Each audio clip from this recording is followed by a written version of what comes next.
Want to make your own podcast? Spotify's got a platform that lets you make one super easy, then distribute it everywhere and even earn money, all in one place for free. It's called Spotify for Podcasters. Here's how it works. Spotify for Podcasters lets you record and edit podcasts right from your phone or computer. So no matter what your setup is like, you can start creating today. Then you can distribute your podcast to Spotify and everywhere else podcasts are heard. Video podcasts are also available on Spotify. With Spotify for Podcasters, you can earn money in a variety of ways, including ads and podcast subscriptions. And best of all, it's totally free with no catch. Ever since I discovered Spotify for Podcasters, I feel like I have an outlet for the creativity and ideas I want to share with the world. I recommend you give it a try. We all have a voice, so share it with the world. Download the Spotify for Podcasters app, or go to spotify.com/podcasters to get started today.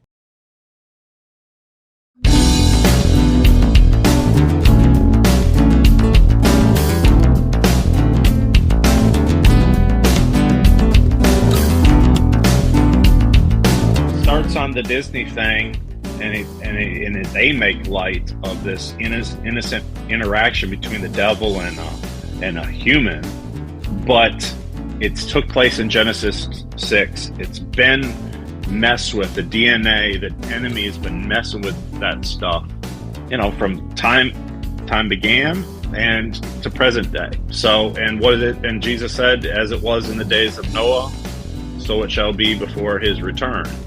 I mean, what does that say for the day we're living in? Days are short, in my opinion.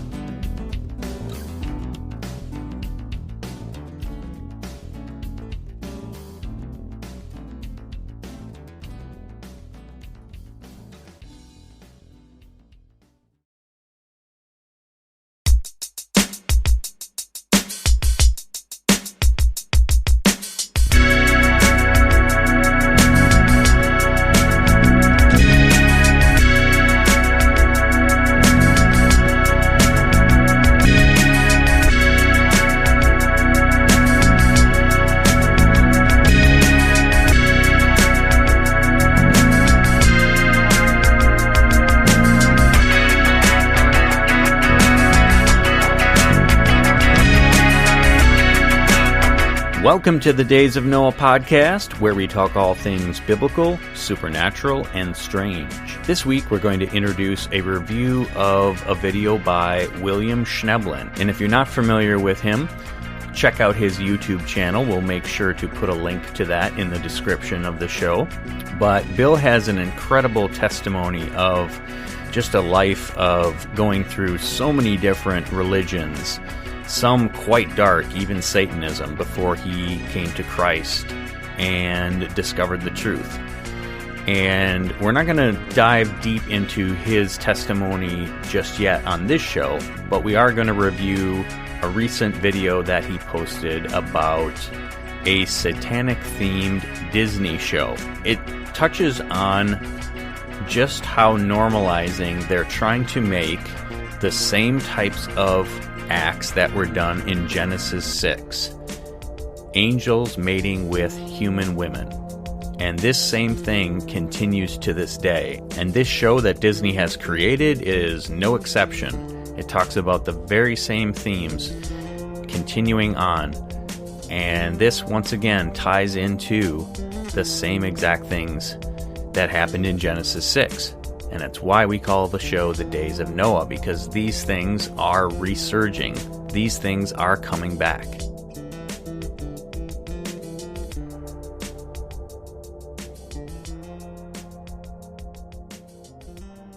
A little bit of a follow-up from last week, in a way. I just posted, as we're recording now, edited and posted last week's topic, which was on Fiona Barnett's story. Pretty heavy-duty stuff. And this one's kind of heavy, too. And so maybe we'll do something a little lighter next week, hopefully. But anyway, so this time we are going to review a video that Bill Schnoeblen, or William Schnoeblen, I don't know what he goes by, but I came across him years ago.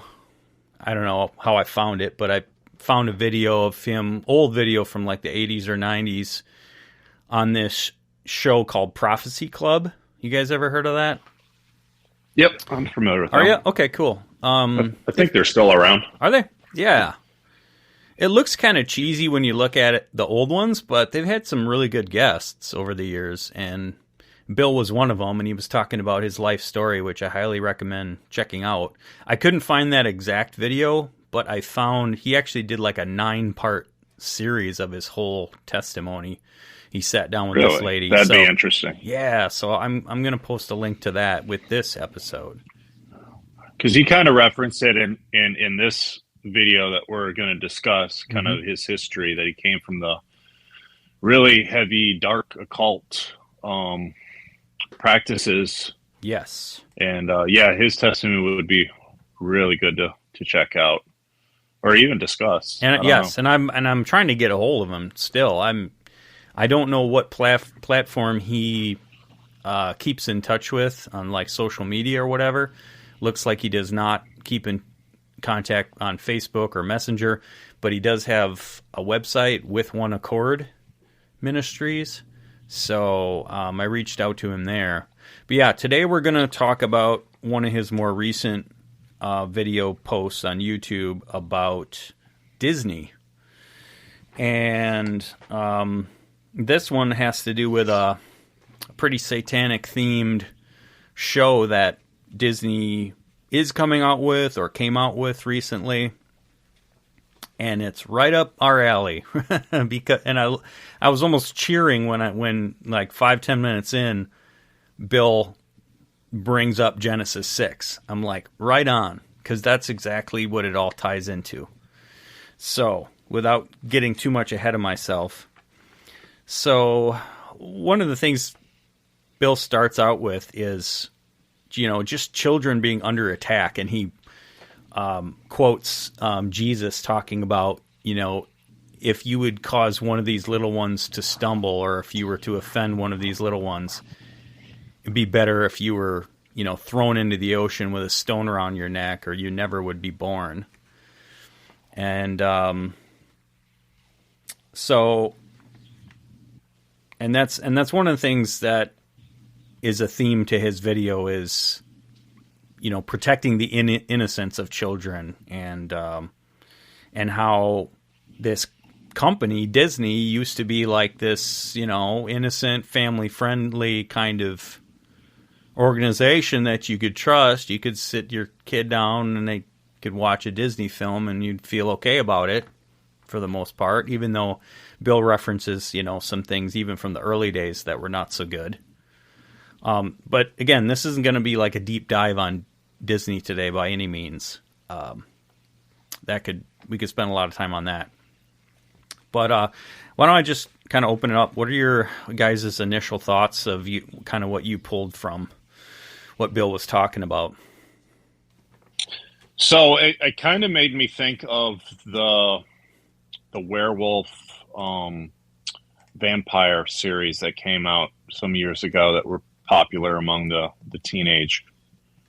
The Twilight. You guys remember movies. The name of that? Yeah, the Twilights. Mm-hmm. So it glamorized the occult, or you could put that in the same category as Harry Potter. Yep. So it glamorizes the occult. It entices the youth to think it's maybe cool or interesting, or, wow, I wish I had that power, or whatever. But it's a subtle way that the enemy's planting seeds, honestly, because we know Disney is targeting youth. We know that a lot of people watch their platform, and he said he hasn't seen it. I looked up again when his video was posted. It was literally 8 days ago. And then at the time of his video, he said, only people in the industry have seen this. He's like, I haven't seen it. I just heard it's coming out. Okay. So he said that Satan was in the show, portrayed as, this handsome man. And if you think of the Twilight series, you got two young men, and there's a romantic love story you know, but they're not really humans. They're werewolves and vampires. So it's the mixing of the two where you might be enticed to watch it because it's a love story, and it might even be a good love story. But obviously the underlying truth, the foundation of what they are, is not healthy. And the Bible, what does the Bible say? That the devil can come as an angel of light, very enticing, very appealing. And that's what it seems like Disney's trying to do. I'm really kind of surprised by the title, that Disney would go to the length of having, and they're on a show, sexual relations. Usually they stay pretty PG. Right. So maybe they're targeting a different audience. I don't know. Yeah. So just to give the premise, and you touched on it, but so the idea is that this 18-year-old girl in this show has a one-night stand with the devil and gets pregnant and gives birth to a child. And so, again, I mean, for a major company like that to have something themed in that direction, but again, nothing new under the sun. And that's what I titled our episode from last week. And it goes back to Genesis 6. But you talked about kind of the making the marketing and everything of it enticing, especially to kids, with the Twilight movies. I don't know can't remember. Do you remember, guys, if that was Disney related at all? I don't know. But it's interesting you bring that up, Luke, because werewolves and vampires. So, and I think I've mentioned this. I'm sure I've mentioned this before on our recordings. But in part of Bill's story, before he was a Christian, he had been a Satanist for a time, and he had gotten, high up through the ranks apparently. And when he reached a certain level, he said that he was given a choice if he wanted the ability to be a werewolf or be a vampire. Basically be able to shapeshift, I guess. And he said he had witnessed people becoming a werewolf before. And it was kind of painful to watch because of the contortion of their body and their bones and everything as they kind of metamorphosize. And so he said, I think I'll pick vampire. That seems a little sexier. And again, this is his testimony. He said he lived on nothing but blood for an entire year. And if you you think of that and you go, yeah, right. But okay, think of the things that we're talking about, okay? Occult powers, supernatural powers, really, the sky is the limit, right? I mean, whether you're on the good side, the dark side, like, it's up to God on the good side how he manifests and how he works in us. And then on the dark side, they kind of just say, hey, well, whatever you want to, as deep as you want to go, we'll let you go. They're happy to let humanity kind of go, yeah, give me more. But yeah, that ties in totally. He mentions briefly about Walt Disney being funded by the Black Mobility, which I guess, and he said this very quick, it's like the Italian Illuminati, and they wanted him to make these films about fairy tales and things, and that one of the ideas was to subtly remove Christian values and insert, magic, witchcraft, New Age, occult themes. Now, you guys wouldn't know this from the documentary, Fiona Barnett's documentary, Candy Girl, that we reviewed last time. But in her book, she talks about the mind control that she participated or was forced to undergo and that she observed others undergoing. And Disney movies and songs were used. And I think she even puts it this way, that they were made for those purposes, to actually use those. So you guys recall the scene in The Winter Soldier in the Marvel series. So you had, I think it was Captain America Winter Soldier. Do you guys remember that one? Yep. Okay. I know the title, but what scene are you referencing? So what was it? Bucky was Captain America's best friend back in the day when, in their, whatever it was, the 30s or whatever, when he was a young adult. And then fast forward, Bucky was like mind controlled.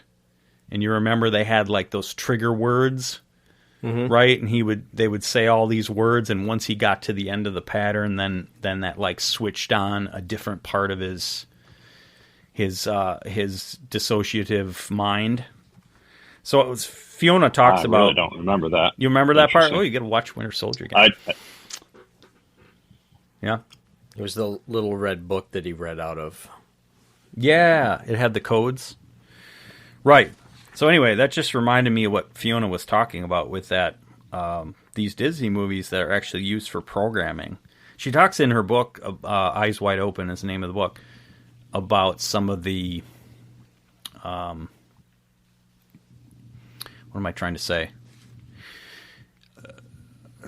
Some of the symbology of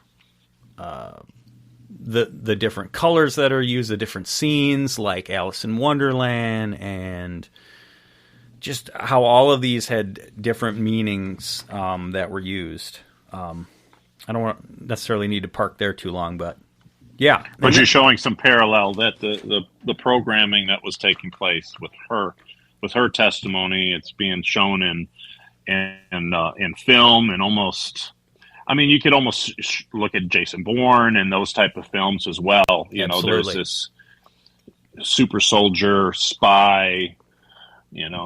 Kind of looks cool. From a masculine point of view. That you have these a bit hidden abilities and stuff. But even in the Bourne series, we see things surfacing, and he wants to be free. He was tormented in his mind. There was a lot of trauma that he went through, and he. Trying to find the truth. Yep. That's bringing it back to the subject of the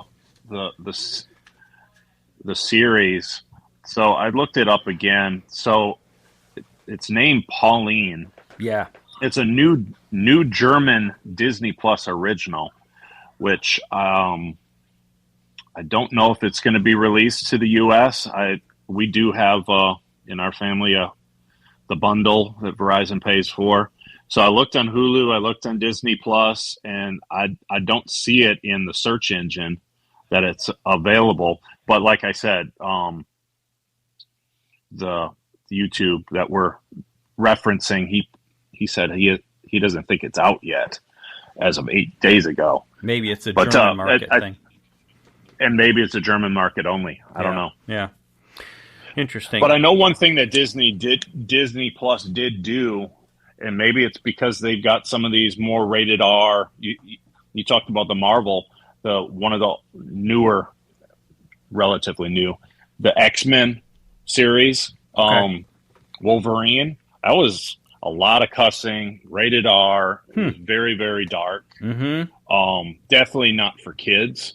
Yep. And if you notice on what Disney Plus did is, in order to access those, I don't remember that I chose this. You actually had to have a passcode, like the parents, so Asher, my son, youngest, 11 years old, for those listening, he doesn't have access to those videos, but you put in the passcode and you get the full archive of, rated R all the way down to Bambi. So they have a modicum of responsibility that they're actually separating them. That's good.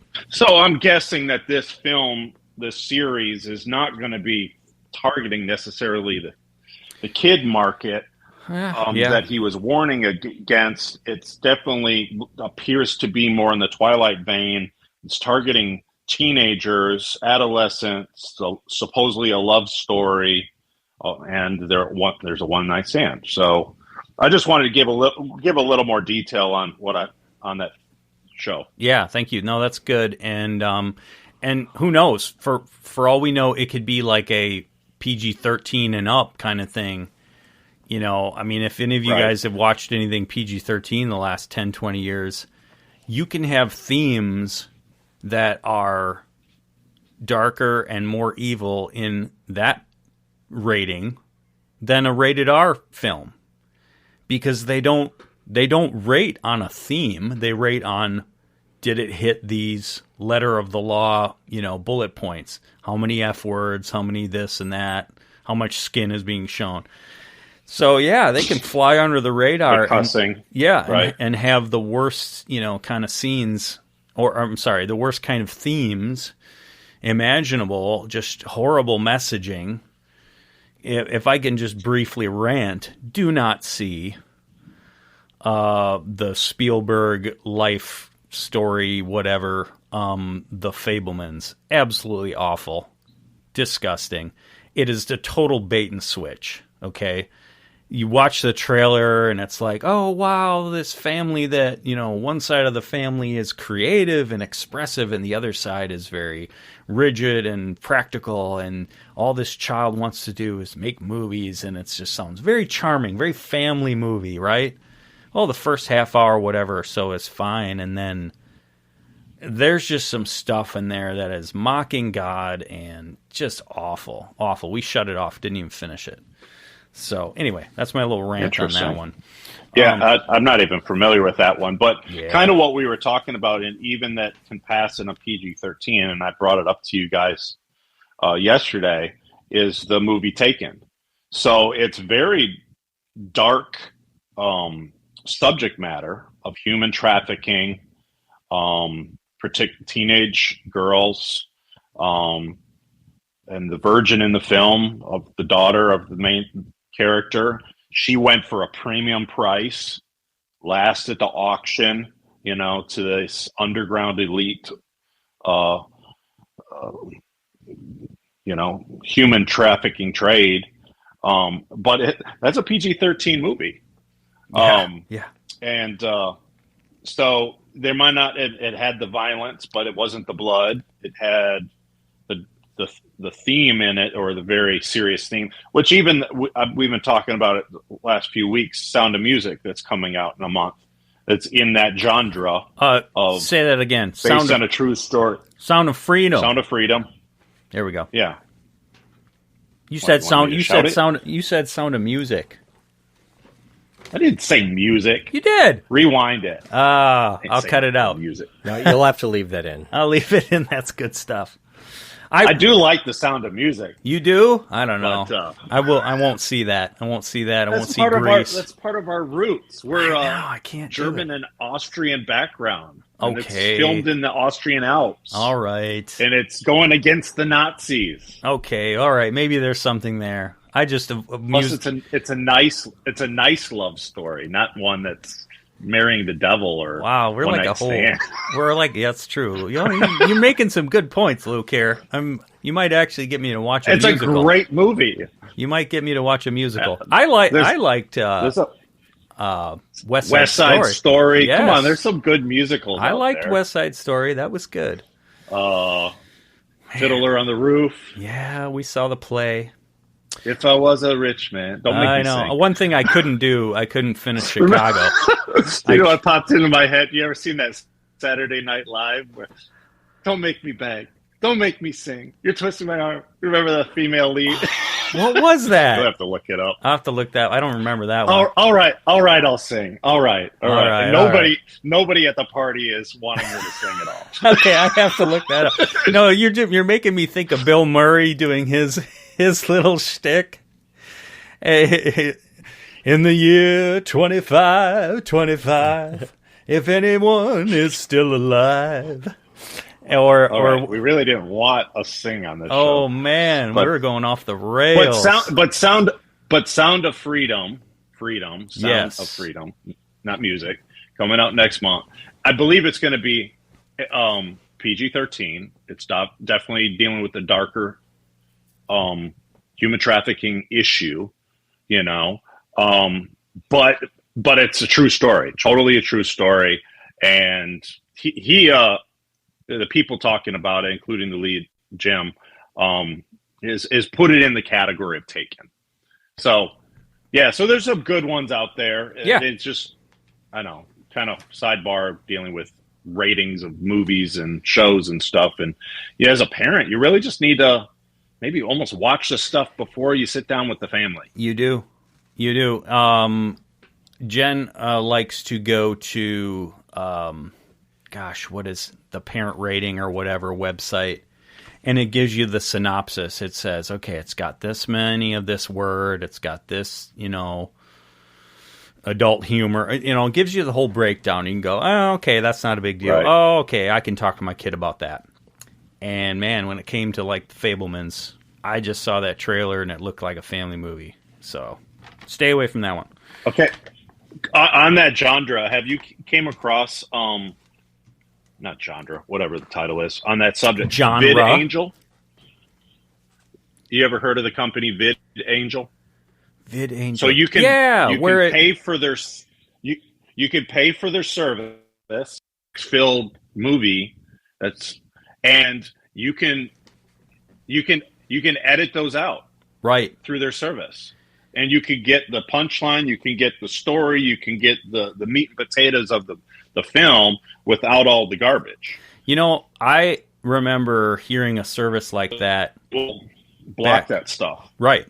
I remember hearing of a service like that before the internet was big and DVD players were just coming out. And you had to buy this special DVD player that would do that for you. You could say, oh, I don't want profanity of any kind, or I don't mind profanity, I just don't want it. They called it vain references to God. So if you don't want a movie to take God's name in vain. And I always thought that was really cool. So maybe I should look into VidAngel, because there's a few movies that I wouldn't mind seeing again.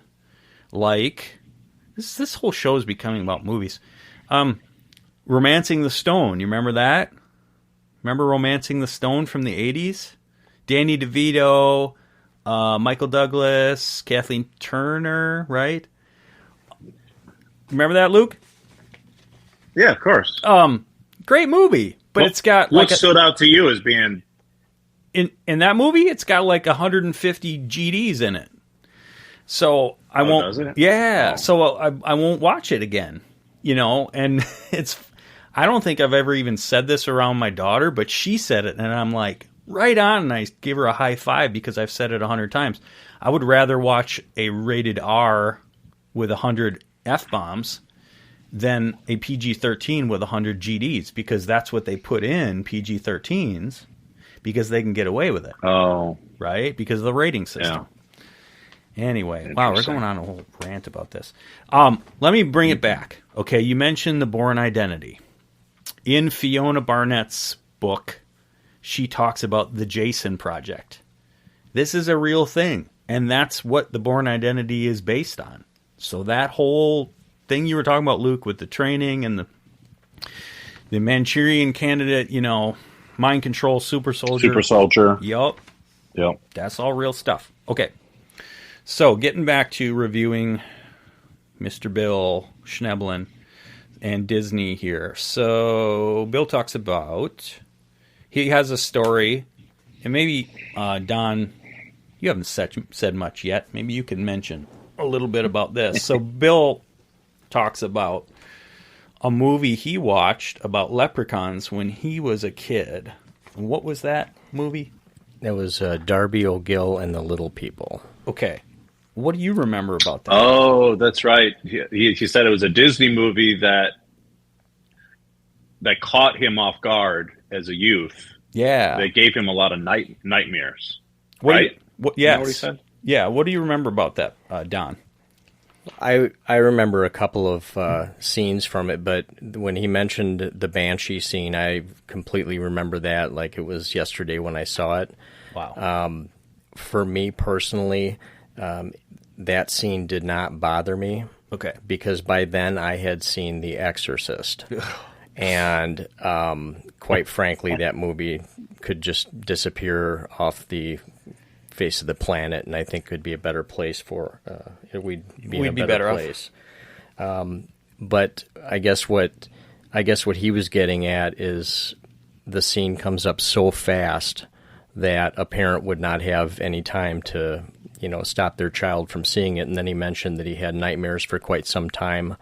And I think he mentioned that might have opened a door to the spirit of fear. Right. And what that reminded me of, Luke, was when, I don't know if you've heard this might have been on, not Blurry Creatures, but maybe it was with Rod on the Millennial Mustard Seed, but someone was interviewing Dr. Laura Sanger. And Laura was talking about, I think as a child, she lived in a dangerous part of a big city, and she just remembers being terrified. And it was years later when she was getting some deliverance ministry through, I'm drawing a blank on the name, but she went and took a class at a university, a Bible college, I think. It was called Power Encounter, was the name of this class. Yeah, so that was her story dealing with her healing. She was testifying on how she had a professor, and she didn't really think about it, but he shout out to the whole auditorium. Anybody need healing?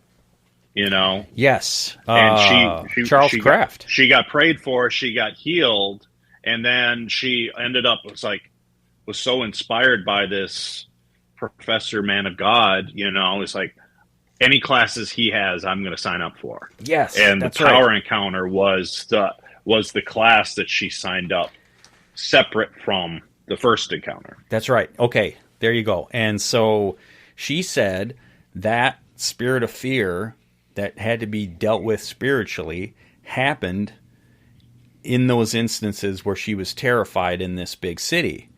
And the first time I heard that, I remember thinking, wait a minute. She didn't willingly open herself up, like I'm going to go play with a Ouija board, or I'm going to go to a seance or something. And okay, yeah, now you got a demon, right? Big surprise. You shouldn't have done that. Should have known better. This wasn't her fault. Well, I'm learning a little bit more about this. That areas of pain and fear and trauma are ways that the enemy can have access, even to a believer. And it's not necessarily something that we opened ourselves up to. My wife and I just had a Zoom call yesterday with a local deliverance minister person in the area. I saw a billboard on the way home from work. The website is idandchrist.com. I'll give a little plug right there to him. His name is Derek Mason, and we had a hour-long kind of get to know one another, see if we can, what next steps to take, meeting with him yesterday. And he was talking about the 3 areas of doorways, and one of them was pain. And it related to, Bill's story with this movie. It related to Dr. Laura. So I think there's a theme there of kind of corroborating that can happen, right? Absolutely. I thought it was one of our conversations with Tim Bentz, where he talked about the area of fear. If it wasn't with us, it was one of his other interviews, where he discusses how the spirit of fear is something that has to be fought off, and the enemy definitely uses it to ensnare or vex children at a very young age, and it affects their relationship with their Heavenly Father, if they have this issue with fear. So it can be lifelong, something that you're dealing with, and the root cause of all that is the trauma. And it doesn't even have to be as dark as someone that's ritually abused or something. It could be something as simple as in a Disney film, as we're talking about, where the spirit of fear can creep in, and it's a snare to you. It's something that you got to uproot, So it's just it goes to show there's so many things in this world that we can open ourselves up to, whether we know it or not. Yeah. And Wow. Yeah, boy, do we need to get free and right, stay free. We need the Lord to because a lot of times we don't know how to fight those things. We could get counseling for something for years, but if it is a spiritual issue, right, the counseling is going to be relatively ineffective. One of the things Bill mentioned in the video is, accusation of pedophilia going on in these Disney parks in California and Florida. And he said that he and his ministry have even ministered to those victims. They've talked to them and worked with them. Which, So he was saying that the victim testimony that he's personally counseled have said they've experienced stuff through Disney or on Disney. At the parks or something. Like at the parks. Yeah. Wow. Let's see. Yeah, so again, I was very happy to hear, and I don't know if I'd heard Bill talk about this ever before, so that's why I was really happy to hear him tie it into Genesis 6 and the Watcher angels coming down and saying, listen, there's nothing new under the sun. Like, Satan's been doing this thousands of years ago, messing with humanity, seducing, creating hybrid beings. So this whole theme of Disney with mating with Satan and having a baby, well, it's been going on. This isn't a new idea. So I was really happy to hear him say that, because that's exactly right, and that's how we need to understand the Bible and the biblical history. And he even said it point blank. That's the main reason for the flood, was what happened in Genesis 6. And again, that's like the linchpin to me of our podcast, is that whole story. What was will be again. There's nothing new under the sun. And as Solomon said. And so we want to understand the past, connect it to the present, and discern the future. Okay, so demigods he mentions. Most pagan cultures have these. Again, the demigod is the definition is a human mother and a celestial or semi-divine father, right? So Hercules is a famous one, son of Zeus, I guess, right? Very common theme. And if you guys ever heard of or seen the Disney movie Moana, you have Maui, the demigod. And the absolutely appalling song, that like one of the theme songs in the movie, You're Welcome, is The Rock, right? Johnson is the character doing the voice, singing this song about how he did everything, how he created everything. He gave us the sky and grass and everything. He's taking credit for what God did. And he's saying, you don't have to thank me. You don't have to pray. You're welcome. I did it. And Don has a little story about that, if I can press him, that he told me about before we jumped on. Oh, about the school assignment? Yeah. You want to mention that one? Yeah, so I believe this was, it came out of her English folder. My daughter had her papers scattered all over the kitchen table when she was cleaning out her backpack. I don't go through her things, but I saw this on the top. There was a picture that she had drawn of kind of a monster-looking humanoid figure with what appeared to be spikes all over his head, something like that. And the top of the page said, create your own god, goddess, or monster. And to me, that really kind of brought a very dark feeling over me. So I continued to read the assignment through, and it says, one of the questions is, do you want your monster to carry a wand, a sword, or a snake? And so she picked snake. And, her god that she created was a god who carried a fire stick and destroyed, and was a destroyer. The next part of the assignment was create your own creation myth, which to me opens the door to doubting God's creation, the story that's given to us in the Word of God, and maybe thinking that it's a myth. Because if you overload kids with 100 different myths of creation, gods might fall into the background as they are growing and learning and things like that. And the assignment was saying, okay, so you draw this one, and now write a story about this one that actually took credit for it. Correct. And then so her God created the world and then destroyed it immediately with the fire stick. And then after that, I believe created another world and then created gods, a god of peace and then a different god. I don't remember specifically what it was.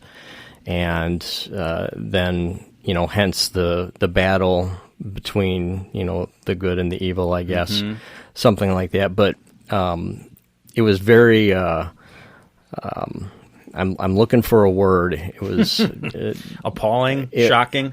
It was more shocking than anything. Yeah. And I could just feel this just kind of dread come over me, and I'm like, well, I'm going to have to confront this. Yeah. And so I'm trying to kind of get my head around it first, and then figure out what to do. Exactly, because I don't want my thought is that my daughter was looking at this assignment as something just kind of fun and no big deal, and now it's over. Right. And I don't want to be, like we were talking about earlier, I don't want to be the fuddy-duddy, who looks like he's insane, by singling out this assignment, but at the same time, I have to make sure that I'm protecting my children from that kind of stuff.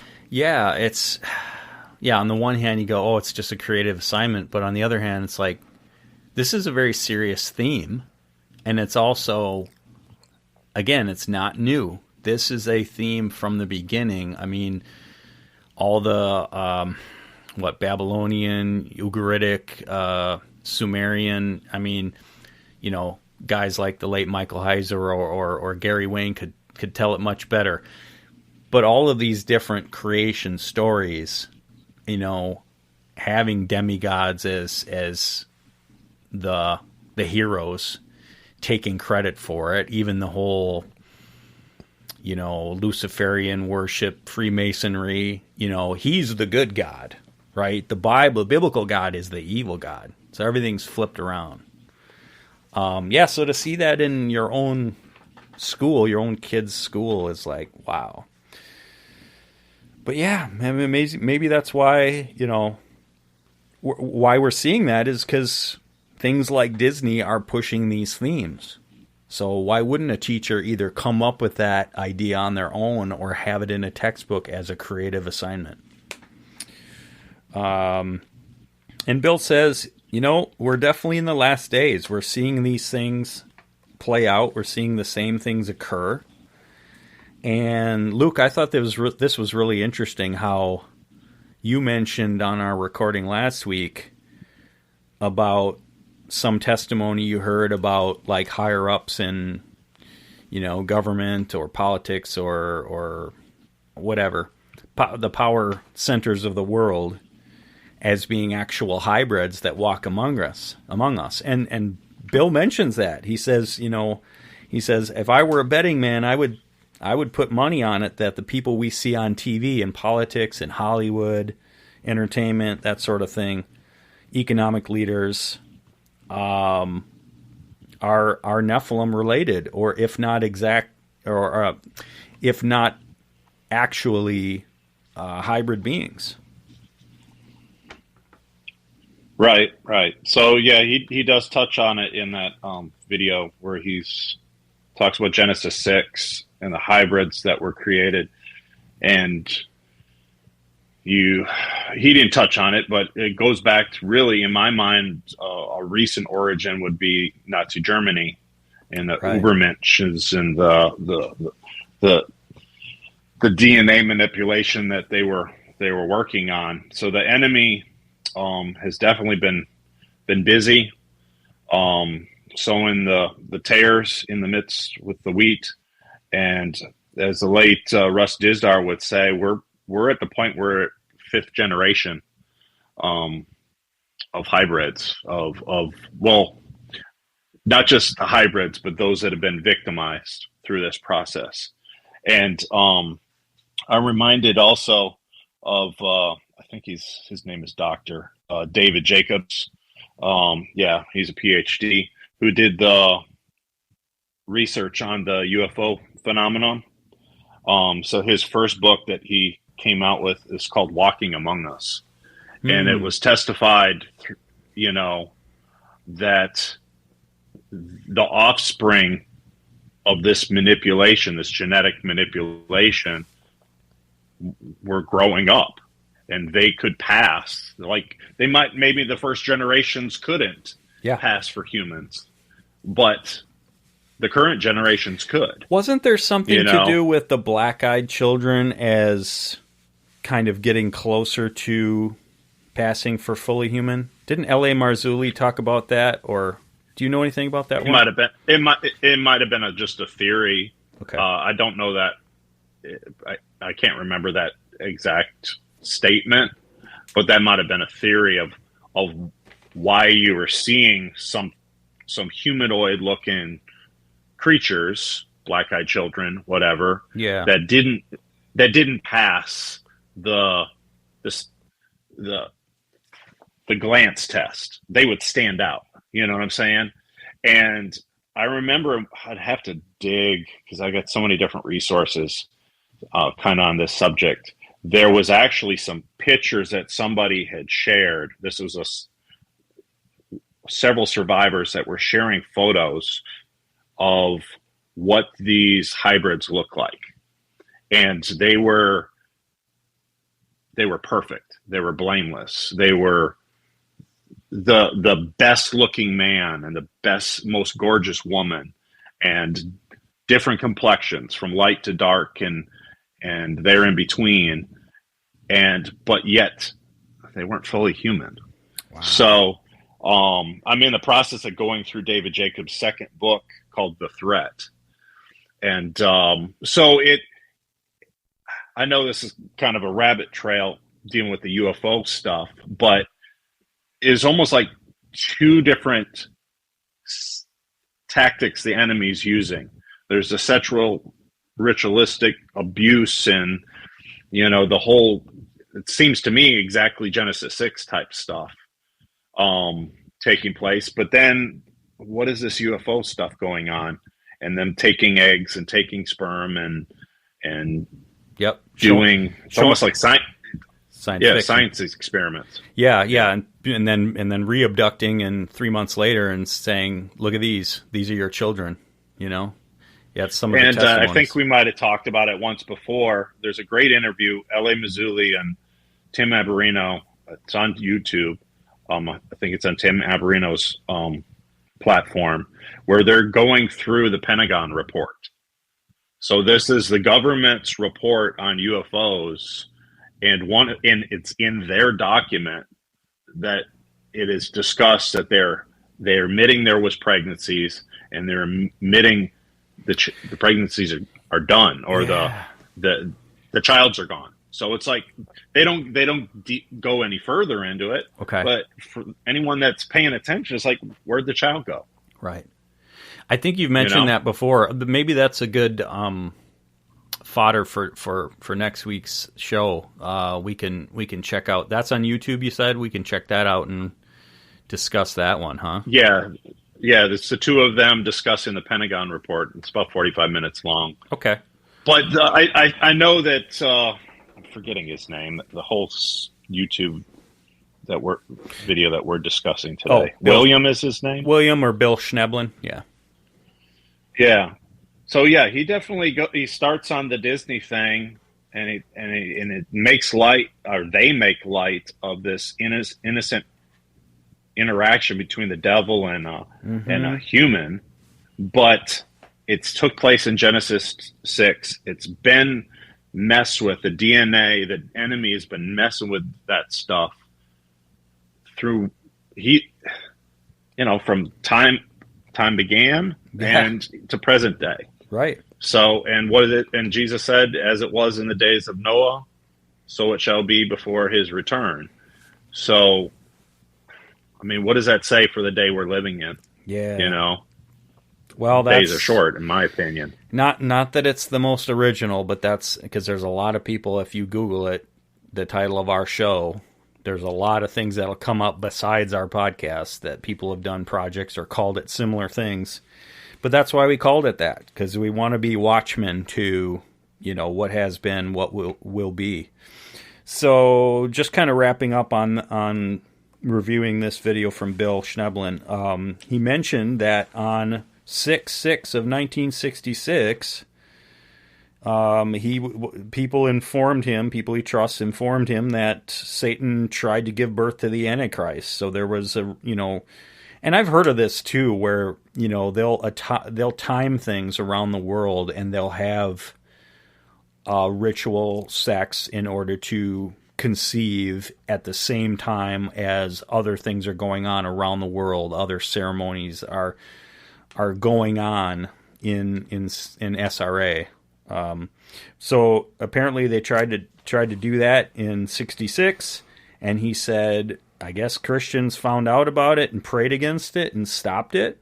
And he said they tried it again in the year 2000. So that gives me a little hope, not that we can necessarily, you know, prove the book of Revelation false somehow, like things are going to happen, right? But we need to be praying. And, yeah, maybe, I don't know, maybe it doesn't have to get as bad as one might think, or maybe we can delay things and give, you know, more people a reason to turn back to God, or a reason to see what's really going on around them, right? To wake up to what's really going on. So I like how Bill wraps it up with prayer, and I thought that we could do that too. You know, as we're talking about some of this heavy-duty stuff on a lot of these shows, let's have an action step, you know?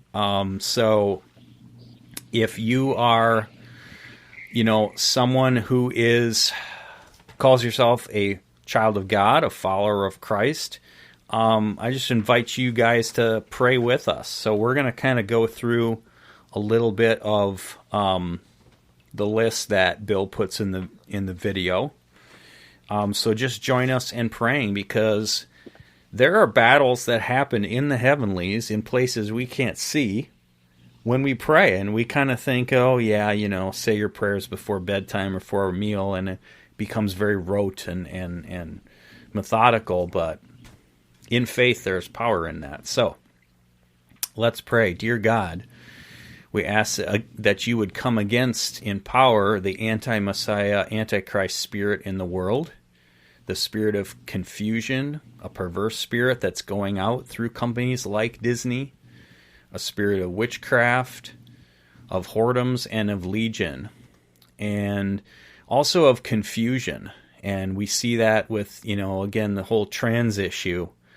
I think it's Jonathan, sorry, I'm still praying, but I'm sidebarring. Jonathan Cahn's book, Return of the Gods, talks about this ancient thing that was going on with, you know, an androgynous being, or just kind of confusing the sex of male versus female. So this whole thing is a spiritual issue.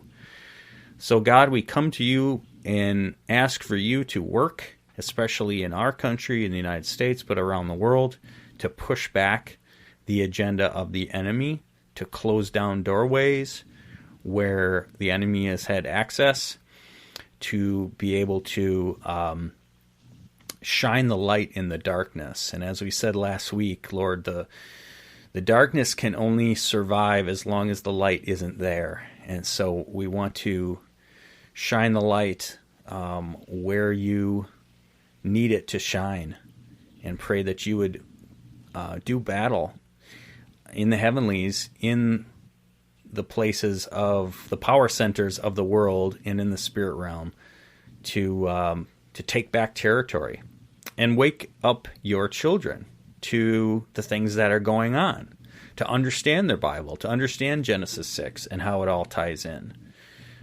We pray protection for our children and our families, that we would be faithful in what we're supposed to do. And if there's anything, Don or Luke, you guys want to add to that prayer before I wrap up, why don't you guys jump in? I just say amen, honestly. Amen. All right. All right. Well, great, guys. This was great. Good discussion. And, yeah, we had a little fun talking Hollywood there, but... but, yeah, we got to be wise as serpents and innocent as doves, and keep fighting the fight. So...